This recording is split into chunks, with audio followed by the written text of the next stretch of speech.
Welcome back to 100 Days to 30, where every day I'm sharing a lesson story or a milestone from my 20s as I count down to 30. And yes, I know I recorded day 97 today as well, but that's my business, baby. You mind yours. Okay, so day 96, my first real test of adulthood. And listen, honey, it was not bills, it was not rent, it was a good old-fashioned girl fight.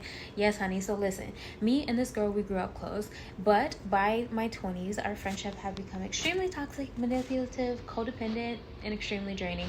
And I wanted space, but every single time I pull back, here comes her mama, my mama, and everybody in between tag teaming me like WWE, talking about, Kayla, you need to invite her here, take her there, include her with this. Child, baby, I was tired. So one day she sends me this passive aggressive text and trying to guilt trip me into being more involved, I guess, with her. And instead of being gracious and setting boundaries like the woman of God I know I am, baby, I snapped. Yes, snapped. I sent her a very harshly written text message that essentially says, leave me alone, we are no longer friends.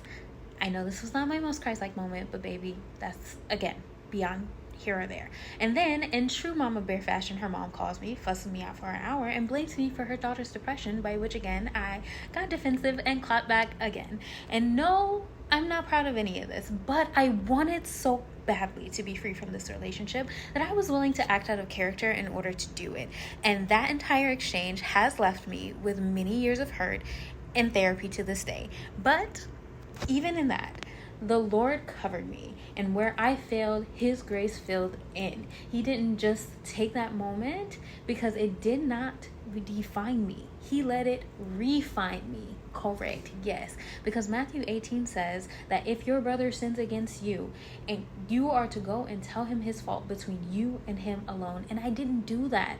I had just stuffed it down in an effort to be agreeable, but God had to teach me that there was a better way. And what better way than if I fail? And thankfully, over time, He eventually softened hearts. And while reconciliation didn't necessarily mean restoration, it did mean peace. And only God can take that hot mess and actually turn it into a place of healing, at least for me.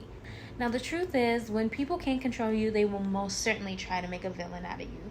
And the Lord had to show me that I cannot vindicate myself. I have to let Him be my defender, okay? My job is to bring it to Him first and to trust Him with the outcome of that, even if that means that sometimes I'm getting hurt too. And even now, I face similar situations, but I was able to walk with grace and peace because the Lord had to teach me all the way back then that He fights my battles. So at the end of the day, adulting isn't about proving yourself right. It's about letting God make you whole. And similarly, it's not about being agreeable in order to keep people happy. Baby, it's about keeping your heart surrendered to the Lord.